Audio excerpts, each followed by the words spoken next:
All right, guys, we'll kick it off. This is Marko.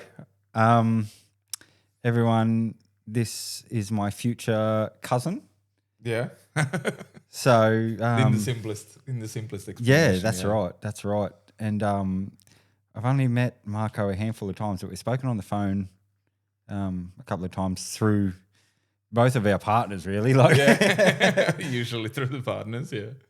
we get on. I think we get on like a house on fire. Yeah, I we think get on great. Yeah, we've from very different places in life, but it's a good thing to get along with someone from Different cultures. such a different place. Yeah. So, Bringing absolutely every aspect of us is different.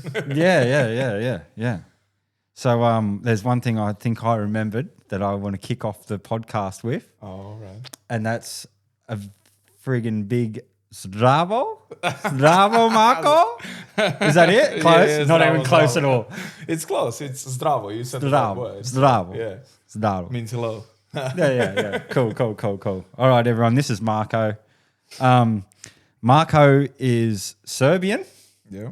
From Serbia. So, and he's come to Australia. We're going to get right into all this sort of stuff, where he's from, how he came here, and the battles, the highs and lows, all that sort of stuff, and what makes Marko. So, Yeah. All right. and my first question. So I won't ask you heaps of I won't have loaded questions for you. Yeah, that's okay. Loaded, not loaded. Yeah. We can lead each other. That's right. Yeah. So the first one that I want to ask you, and that opens a lot of doors, is what is your earliest memory of being, your earliest memory of life? That is it's an on the spot thing. I probably should have. Yeah. No, it's okay. I mean, my earliest memory of me is Jesus. I'm like, this is digging in my little brain. Yeah. So even me, every time I think of it, it's a different memory. Every time I can think I'm bad at so my memory is so bad, but every time I sit there and think of it, I can think further back, and it's crazy how you can. Well, yeah, probably because you're constantly digging. The further you dig, the further memory boxes that you stored due to either trauma or just 100%. You're creating more space for your new memories that you're creating. But man, I right now, if I'm digging back, there's a couple of things that are coming to mind, but I'll just go with it's a traumatic one. Yeah. Okay. You don't have to go with oh, it's trauma, okay. Yeah. It's quite it was a lesson for me. It was a lesson for my mom, and it was a lesson for my dad. Yeah.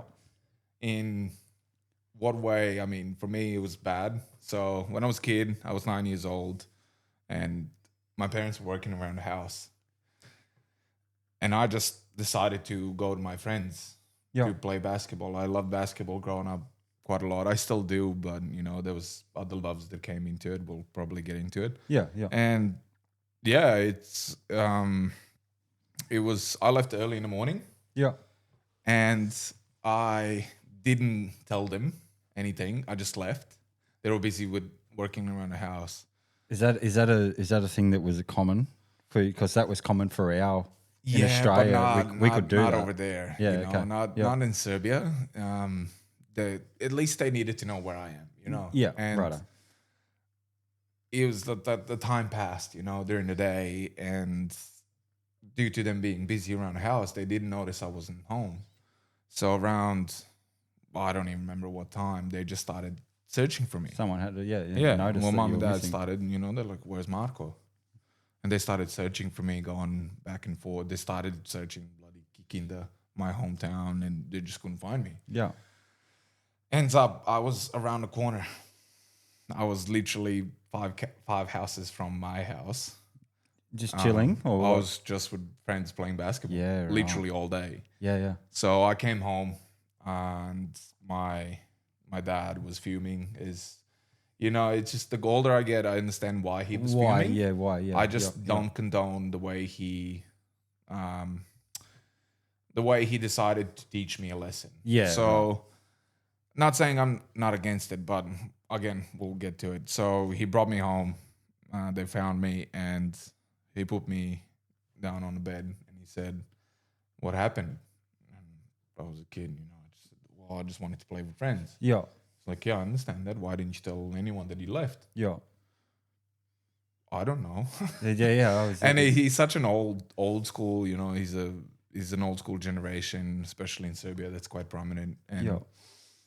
he didn't accept "I don't know" for an answer. Oh, 100%. Yeah. Because it means I didn't think about it, and there's so many things that go into it. But anyway, he put me down. My dad was a military man, Yeah. and he ran into his room to grab his military belt. If anyone has military parents or has any contact with it, you know that those belts are not normal belts. So it's just like The thicker. thickness or, of them is much bigger than Yeah, the right. normal belt. Yeah. And it's not fancy ones. Like Yeah, that. yeah. It's just fucking a That- lump that- of leather that'll- sort of thing. Yeah. That'll hurt, and Yeah. it did hurt Oh, because he put me over his lap and he spanked me so much that my mom, who was in the room, started crying, left the room because she couldn't stand it, and I couldn't stand to sit for the next 5 days. Yeah, right. To this day, and I'm 31 years old. Yeah. To this day, even if I'm leaving the house, I mean today, I'll just say I'm leaving. Yeah, But yeah. After that, it was always I'm going there and there. This is what's happening. Yeah. You know, that's it. I'm gone. You know where I am. You can reach me. And then, you know, later on phones showed up and you were able to call each other. But even now, I'll still say, "Hey, I'm off." Yeah, this is what's happening. This is, Just so yeah. you know, like, so it was traumatic. And I don't condone him beating to that point where I was unable to sit. Yeah. I'm not saying that we shouldn't hit our kids, but I'm also not saying we should. Yeah, there is a line where there's a line, there's yeah, a purpose, yeah. there's all of it. I'm not saying I'm not Yeah. trying to be controversial or anything, but it's just like there's it worked, you know, and there was a reason it worked. Now Yeah, there was boundaries yeah. that were crossed and not crossed with the generation they grew up in, you know, but still. I would say that's right now that pops into my head. That's my first memory. Right. Well, and it's you know, as you said, it's traumatic, but it's a life lesson in. Oh yeah. And now it's stuck with you inadvertently, but it's not like your dad was trying to teach you that lesson then and there. But that's just one of the byproducts of what happened that day. Exactly. Yeah, that's. I mean, we've all been through it, really. Like, I don't know. I don't know a generation, you know, that hasn't been through it. Outside of these younger ones. Now you just can't. Like we don't. We have 4 kids between Jess and I, and we are 100. No, we'll say 99.9% zero contact with smacking. The only time the kids will get a smack if they are in direct danger. And they need to know, and like not now that they're older, like more so when they were younger. Yeah. If they were doing something that was friggin' dangerous and they needed to know, like that's no, do not do that. Yeah. And then that sticks with them more. So their story, I not as bad as yours, but that's their story. That like I got smacked once. Like but like even if we think about how it looks in their eyes, I mean, they've never, you know, either been smacked, slapped, whatever parents decide to go with. I've been down every road of discipline that it's just. Man, But I it believe works. Even It works. even without knowing, you know, I can say that you probably had a stick on your hand. Yeah. On a butt, on the head, pulling your ear. Yeah. I mean, there's so many, but yeah, I've been through all of those as well. Yeah. To make things worse, like we had some of them in school as well because the teachers would have been old school. Oh right, so you had teachers. So when you were in school, you had the there cane was one. still. There was one. Wow. There was one. Okay. Yeah. That's Yeah, no. that We was didn't have that. We didn't have that. We were. Look, I mean, again, the country I come from is with massive history, massive tradition, and so on. I mean, who doesn't know Serbia? Maybe look into it, but it just there's a lot of things that have happened to us as Serbians and to us as a country that just either backdated or didn't allow some people to be open-minded and move on, or just accept that the world is changing. So they kind of stayed in their world that works with them. That's right. right. So we had one teacher. He didn't use a stick because he was forbidden to use it, but he'd use a ruler. Yeah. Okay. Right. Yeah. Which in sense, like if it hits you on the hand, man, Doesn't matter. There's so many nerve receptors in your hand. It will be painful. Yeah, that's wild. Yeah. So Yeah, that's probably leading me into my next question. We've got through that first memory, coming from so I know nothing about it, and I can guarantee everyone listening is going to go nothing about growing up as a child in Serbia. So like, how does that work? Going to school, obviously there was someone that would give you a smack for doing the wrong thing. I suppose you can't compare it to our schooling now, really, because you didn't school here. But like, run us through schooling in Serbia. Like, what were your school years like? So I think schooling has a perspective it's a subjective perspective for everyone, depending on what has happened through school, what you were doing, and so many things. So this is going to be a totally subjective perspective. It doesn't resonate in every aspect of my story that it's on Serbia. That's like they're representing Serbia. Everyone, individually, everyone has yeah. their individual story. Yeah. My school or my primary school was about 5-minute walk from me. Okay. Or from my house. So that was easy. My parents never worried. They were never worried if I was gonna stray away from school. Or do that was your job. else. You knew to go to school and come home. And I was just there. Not that I didn't stray away. There's a funny story in my second grade elementary where there was I'll call it a game room. Yeah. So, but it's like you would call it here like a computer room, or it's like it's a shop. It's not a shop. Sorry, I'm kind of getting confused. So what's in the room? It's a space where there's a lot of computers and kids come to play. Oh yeah, just IT room. Yeah, just computer room. Whatever you call it. Yeah, you're right. I'm not sure. We call it in Serbia, in like literal translation, a game room. Yeah. And it was literally 3 minutes away from school. Yeah. So my second grade of elementary school. So this is out of the school. No, this is in school. Oh, okay. So there was like a group of us. Yeah. We didn't actually go to school in the second grade elementary, like probably about quarter of the year. And how old are you in? Yeah, I am 8 years old. Okay, righto. Yeah. And it's that's a bit naughty. That was very naughty. Look, that was absolutely naughty. Yeah. So there was the 5 of us, and we loved playing Dota. Okay. And we'd run away from school and play Dota for the whole day and then go home. What Dota? Dota is like forever who's not a gamer. It's it originates from World of Warcraft. Yeah. All right. So it originates from that. Yeah. So it's a Warcraft, Dota. It's like League of Legends today. Okay. Let's go with that. Right. Okay. Right.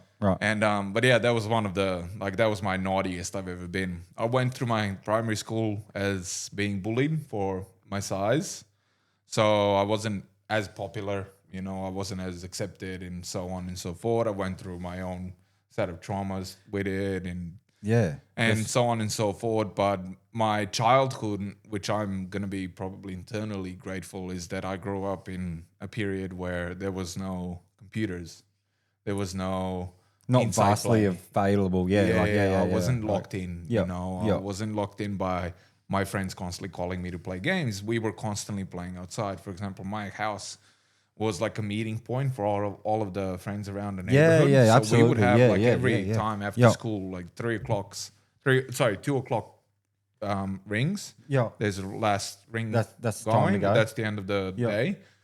I pretty much run home, and you leave the bag. I never did my homework. I was never never. No one did. Yeah, look, there were some people, but I just wasn't the guy that studied. Yeah. And so my earliest childhood was spent outside. We just played. You build bike hide jumps. and seek. We definitely didn't play what you guys play. Yeah. Let's just be honest, because you guys have so many different aspects of what you can do, especially like in the country. Yeah. It's because you have so many opportunities to play. You have different things to do. That's right. And it opens up the world of play to a whole nother aspect. Whereas with us, we had like a basketball hoop. We're a very sporty country. Yeah, okay. So it was always about some type of sport. When it was winter, we played what we called winter war. So as kids, we'd build shelters with snow and then pour water. So it creates a little shelter. Right. And then you'd build snowballs. set them up, and then You just have straight like, across, like a you war. know, Yeah. and it was like a winter war. We Yeah, would that just, would have like, been go so run good. That would have around. been so good. So yeah, that was a childhood of like primary school, and then as I was becoming more obvious of myself growing up and moving on to high school, yeah.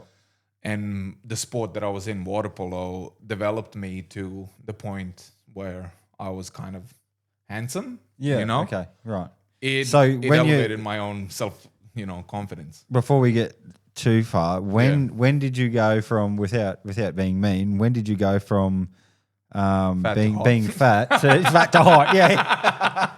No, I When- like that. when- when you- Well, I called myself fat. And my Did you put in the work to get the weight off, or did it just come naturally working, doing what you love, like do you water polo, or did you? I can say it's a combination of both. No, Like I yeah. was quite aware, but I wasn't chasing it. Yeah. I did start water polo because I wanted to be hot as a kid. Okay, You know, I think that's like in the back of mind of every kid who's ever been bullied due to their looks. Yeah.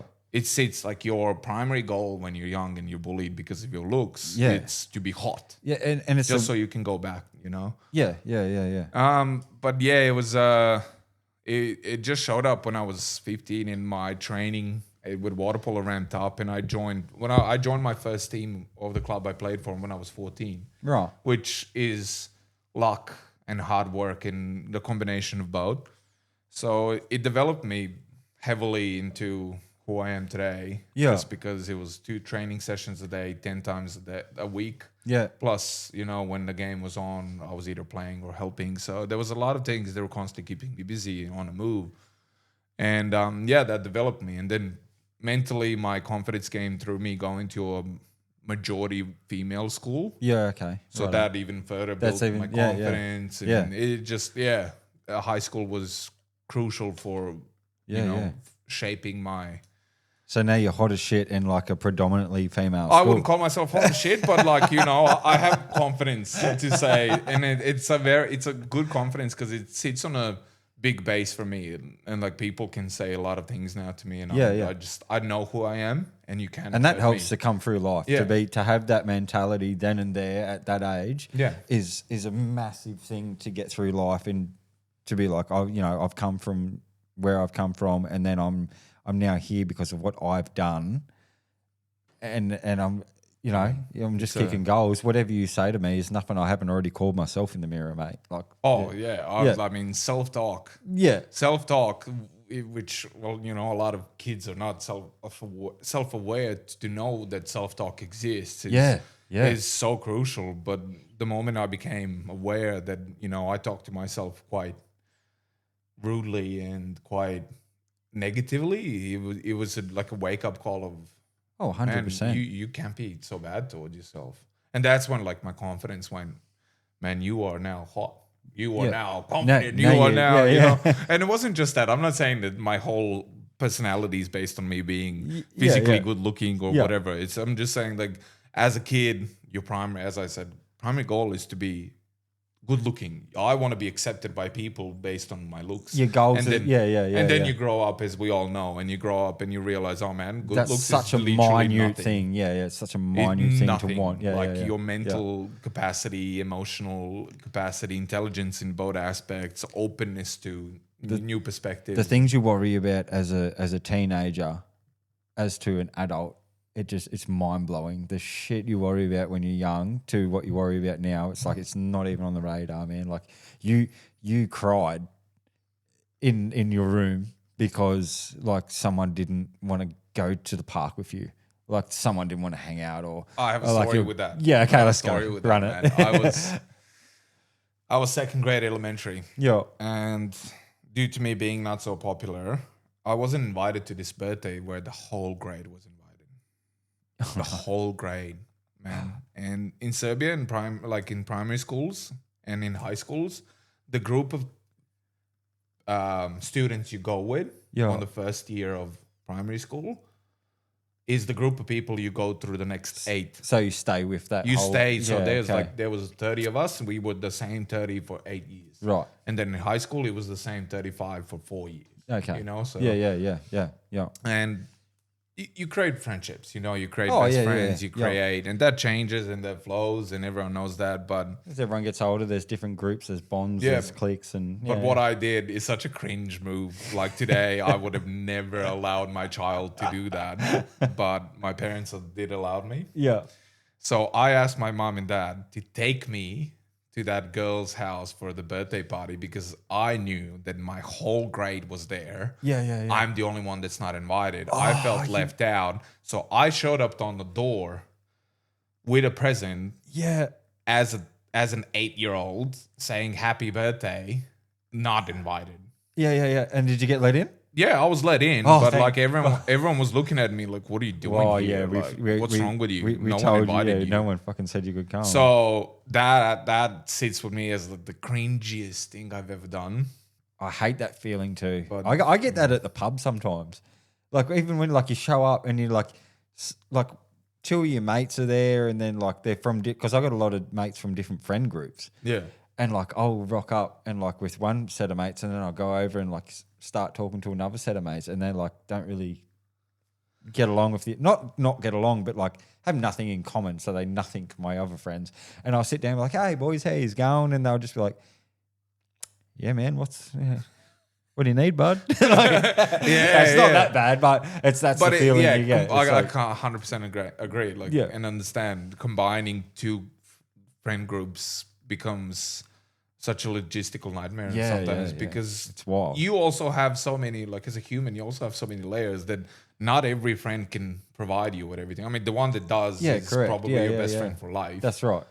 But not everyone does it. So combining friends and trying to stay with everyone is an absolute logistical nightmare. So I understand you.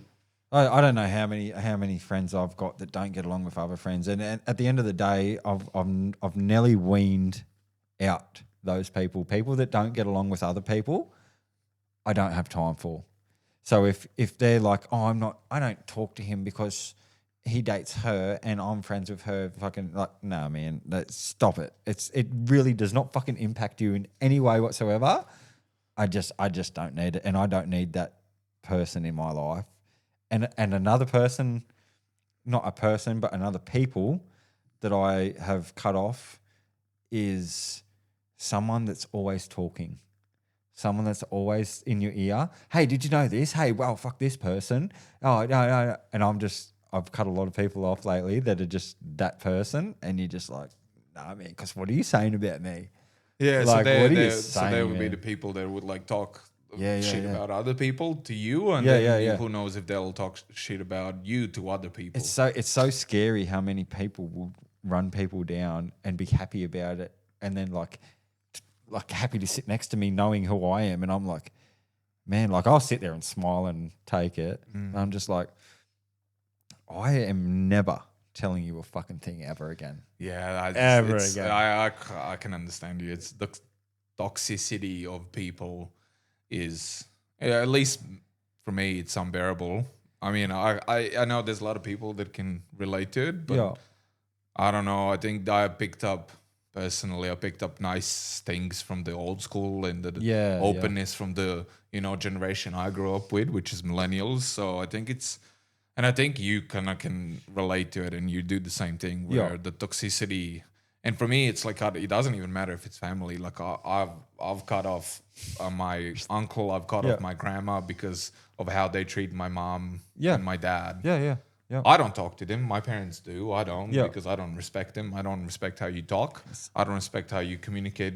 I don't respect what you actually appreciate in life and what you value, because that's just either superficial or it's not. And you don't need, it doesn't matter family or not. You don't need to talk to someone or be around someone or feel like you have to show up for someone that is being a shit person.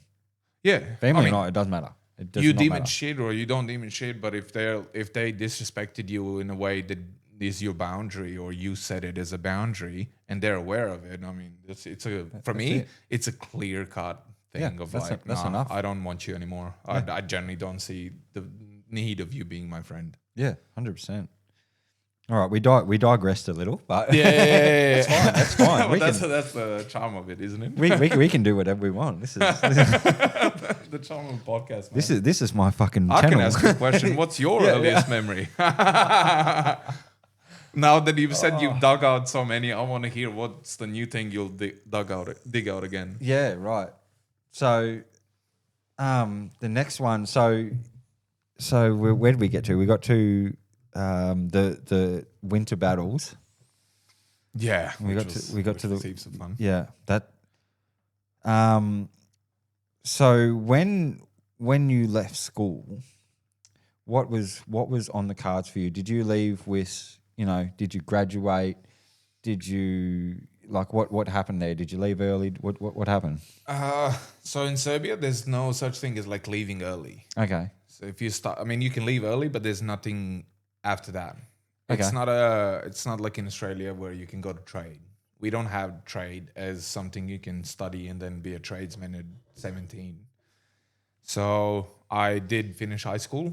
I continued to uni, and I didn't like it. After 6 months, I realized it's not who I am, Sure. and I gave up. I went back home, and I went back fully committed to water polo and chasing it, because I did take a break after I went to uni due to complexity of just playing games and training, being in a different city, playing Right. for a home club, and yeah, there was a bit of a So we logistical sort of nightmare at that point. we might have skipped the part where Yeah.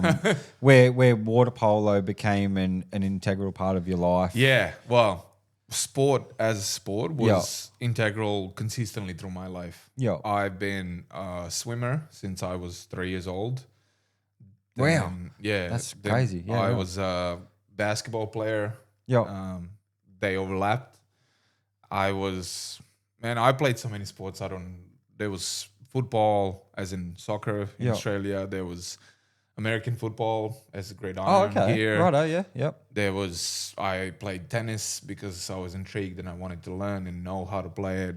There were so many sports, but the most prominent one that I fell in love, as my second love, basketball was always my number one, Yeah. was water polo. And that became the most prominent aspect of me. And I can get to it later, also an issue for me. Right. And when I was 9 years old, and yeah, I didn't stop until this year. Yeah, that's right. Yeah.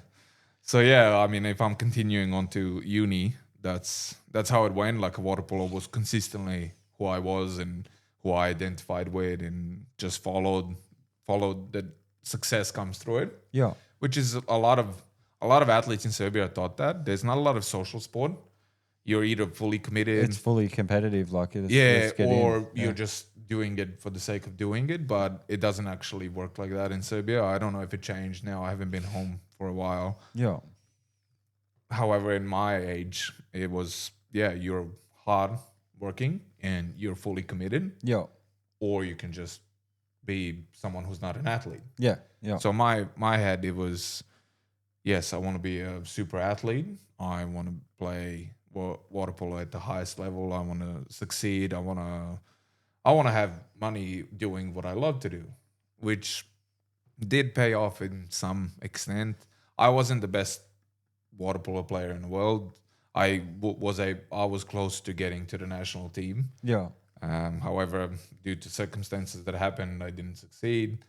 But I did have some, experiences that water polo brought me are unforgettable. And it brought me to Australia, which I chose to stay in. Yeah. today. Right. Okay. But yeah, the turning point for me was that year when I came back home from uni that I decided to give up, and I fully committed for a full year. That's all I did.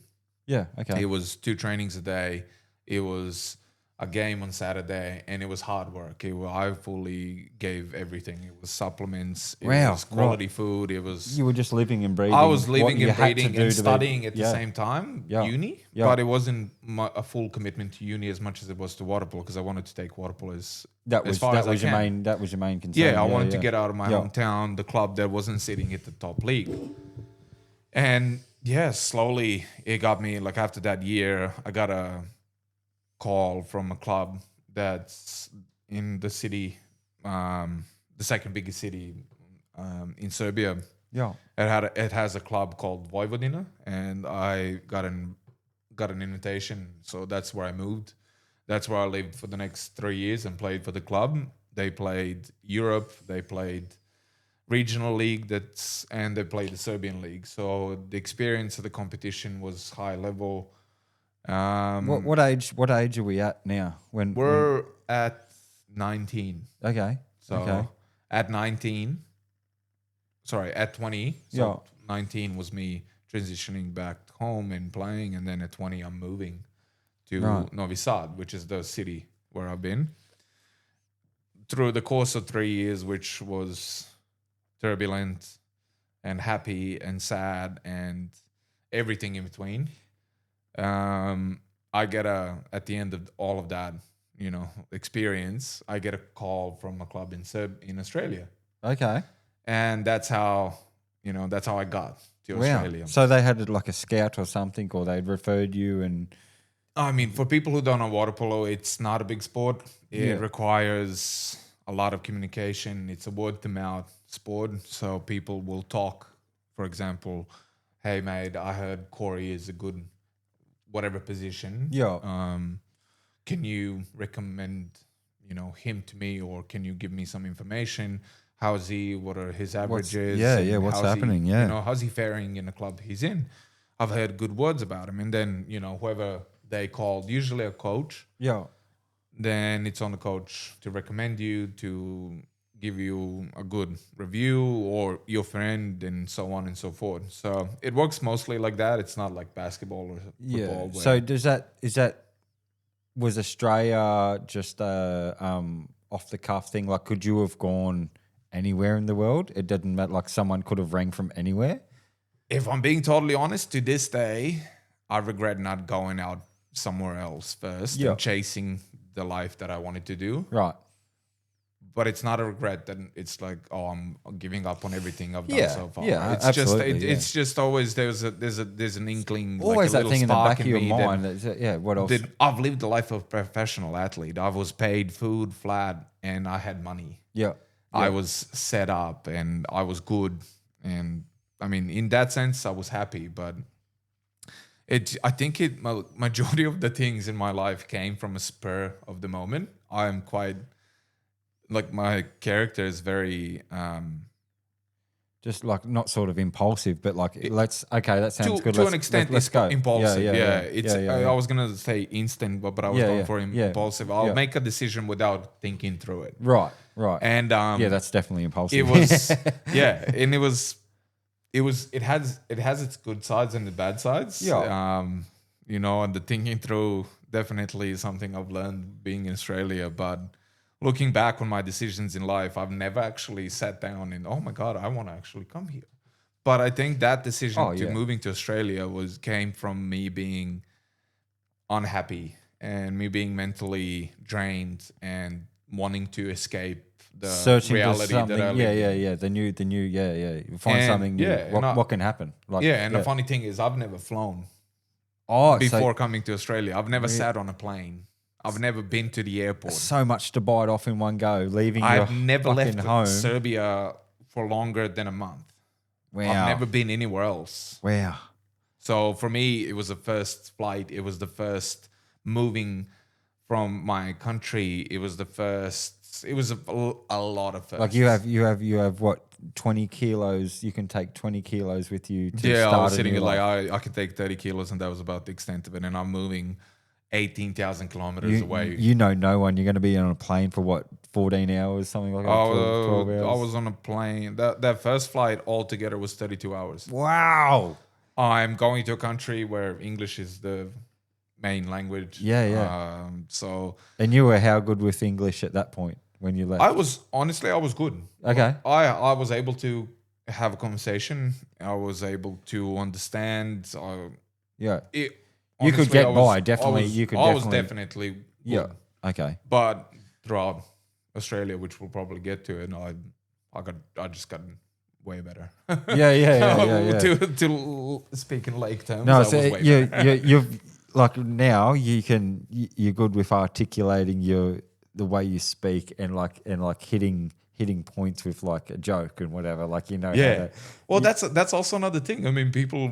I don't know if who hasn't traveled outside, their own country, you don't understand that so many things go into a culture. It's humor, the sarcasm is different, Yeah. the Yeah, timing of the absolutely. jokes, the actual understanding of the culture. There's so many things that go into it, and the sheer number of culture shocks I've had. Man, it's hilarious in so many things. It's funny. I don't even know how to describe it, but it's definitely an experience I will never forget. Yeah, that's wild. So right, what are you? You're So when 20, I 20 moved, I was odd, 23. 23. When I moved to Australia, I was 23. Oh, yeah, man. But that period of 3 years in Novi Sad was definitely a hard experience for me. It's I'll dive I'll surface scratch that period of 3 years. I was a professional athlete. Yeah. For term of reference, right now I'm 115 kilos at about 15% of fat. When I was playing, I was sitting at 100 kilos at 9% fat. Yeah, wow. I was as fit as a fiddle. We did a body mass test. I was sitting at about 88% muscle. Yeah. So Okay. I was fit, man. Yeah, good to go. I was Prime. at the peak of my career. Yeah. Absolutely. And that was probably the only good thing about that whole, endeavor of 3 years, me playing water polo over there. Yeah. Multiple reasons are for me not being happy. I wasn't well accepted from the other athletes. The coach I had, coaches are such a thing where luck is the most important aspect of it. Yeah, okay. My coach wasn't the best human in the world. And unfortunately, I had to suffer him for 2.5 years. Yeah. And, those two things combined, not being accepted and me chasing, escapism. It makes it in hard drugs. to love what you're fucking doing. Yeah, well, look, I did love it, and I was committed. Yeah. Me and my roommate were the only people that have missed only 2 sessions for a whole year. Okay. So I was committed. On a side note of us not being paid on time, constantly being late, I left the club and they were owing me 3,000 euros. Yeah, right. So none of it was good, when you think of it from that perspective. Yeah, But from yeah. a perspective of me living a life where I escaped that reality into drugs and raving and meeting all the people that are so nice, that don't care that I'm a water polo player. They find it fascinating that I'm a water polo player. Yeah, They came yeah. to watch my games and there was so many fond memories. I can't even start to describe them. But there's also so many tough ones where I just wanted to escape, and then it became run away. I need change. I need to be better human. I need to be someone who's not. Marko just needs to write Marko's story. Yeah, and I just don't want to be someone's running man for everything you need to be done. Yeah. So yeah, that's how I came to Australia. I mean, there's so many. I mean, like a layer, like Yeah. like We an could onion, go Shrek for would we say. could go for hours. Yeah, easily. But Yeah. No, that's good. it's a huge one, and then coming to Australia just opens another book. Yeah, righto. So let's we got about 10 minutes and we'll have a break. So we're gonna do a part 2, Yeah, so we can slice it up into 2 parts. yeah. Well, I 'cause think that's it's easy. fair enough. So that's cool. But we're in Australia now. Yeah. Country. Let's do 10 minutes of your first impressions of Australia. So when you got here, All right. where did you go, and what was like your day to day? Like, how fucking different was it? Because it would have been so much different to where you were from. Okay, so there's the story I told you today when we were driving about netball. But all right, so the first thing about me was that everyone heard my name's Marko and I play water polo, and the most prominent joke combining those two, it comes in Marco Polo, right? Oh, You've never thought about I've it, never really? even fucking Wow. clicked. That's so good. Thank you for that. Yeah, I know. It's the funniest joke ever, I know. The reason it's the funniest joke ever is because that was literally the first joke that was told to me the moment I stepped into Sydney Airport. Yeah, right. And I just went, What? no. It's not funny, bro. I looked at this 60-year-old that was picking me up and he laughed his butt off, and I just looked at him and I said, no. And he was scared. He's like, did I insult you? I'm like, you didn't insult me in that way, but I don't like the joke, so don't ever make it again. And I'm talking to a 60-year-old dude. I'm 23. And that's one other thing people will probably notice. I'm quite blunt with everything I do. Yeah, So, and I don't like fakeness, and we touches on to, Yeah. That's probably why we go together. I don't like Yeah, people yeah. being fake nice, and just tell me how it is. If I like you, I'll like you. If I don't, that's what it is. we know where we're standing. Yeah, don't talk it's behind easy. my back. It's easy, yeah. So it was that, like, we're coming in and then him picking me up and then driving around and me just being on the left side of the road, sitting where I'm supposed to be driving. It was a culture shock after culture shock, but at the same time, such an excitement and surreal aspect of my life where now everything is in English. So much different, yeah, everything. The radio doesn't have Serbian songs. Everything's new. Everything is new. What's going on? There's so much nature. There's so many cars. There's just it's like I've never seen that car. I've never seen that car. Yeah. I've never seen I've never heard this fucking music. Every aspect of me walking into the airport, which again, that's my second airport in my life. Yeah. Right. It was just like, sorry, it's not second, it's third, because I've landed in Doha, so that experience was huge. Yeah. And anyway, so landing, I got picked up, taken to the director's house. I was sorted with a house and a car, so I have transportation and I can have a job. That's how they set me up. And I was dropped to his house, and they said, "This is the house of the director. Go say hello. He'll give you a car." And I'm like, "Sorry, you're giving me a car?" This is awesome. And they're like, "Yes, you'll have a car." Really? Yeah. It's so surreal. I mean, for someone who's never had a car his whole life, wow, I have a car of my own. Yeah. And I have full accountability and freedom to go wherever I want. They're like, yes. What do you mean? Like, this is like a kid's, sending a kid into a candy shop. It's just like, I want this, I want that, and it was incredible, but at the same time, so frightening, man. I was left on my own to drive from Lane Cove to Cronulla. Oh, yeah, right. I was never in Australia. They told me, here's a phone, here's your new number. That is wild. Use the maps and get to your new house. That's I'm like, how do I even do it? I've never driven on the left side. I don't even have a license, man. To try and navigate that for someone that has had a license for so long and lives in Australia. You go from, like, not me, because I'm the best driver in the world. I'll vouch for that. But, like, you can see people that, like, obviously fucking live here and they're driving around and you're like, fucking, like, what are you doing, mate? Like, what's going on Have you here? ever driven before? Yeah. And they've just given you a car. Automatic, by the way. And a mat. Well, thank fucking Lord. Yeah, I know. Because if he gave me, which I learned later on, how now I can shift both arms on a manual, which is pretty cool. Yeah. Because I can drive both sides on a manual now. Well, you actually better drive than me because I've never had the chance. Yeah. And then, so I'm getting to the new house and I'm like, oh my God, this is so rich for my taste. I've never been here. Yeah. And I'm walking into a house and there's like three girls there. Yeah, okay.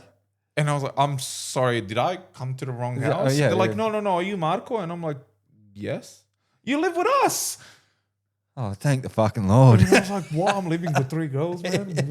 What's going on This here? is fucking wild.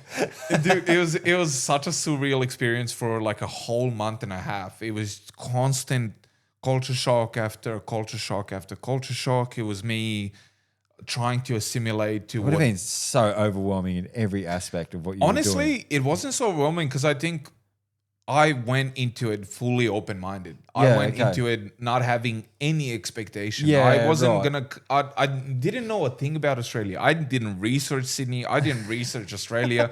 That is when I'm telling you, I'm impulsive. I'm impulsive to the point I don't actually care. Yeah, I decided. We're just going. That's it. We're just going. Yeah. Not saying that's a great thing. Kids don't learn from me. Which I've learned now to do it a bit better, logistically. But I'm just saying it allowed me to just go, wow, this is Australia. This is how it is. This is what you guys do. And slowly, there's a funny thing with how I fully assimilated. And when I've known that this is it, is when I started dreaming in English. Right. Wow. All right. On that note, we're gonna stop here. We're gonna and dream a bit. you're gonna tune in for part 2 next week, and so stick around and come back next week for part 2. What makes you tick with Thommo and Marko? Yeah.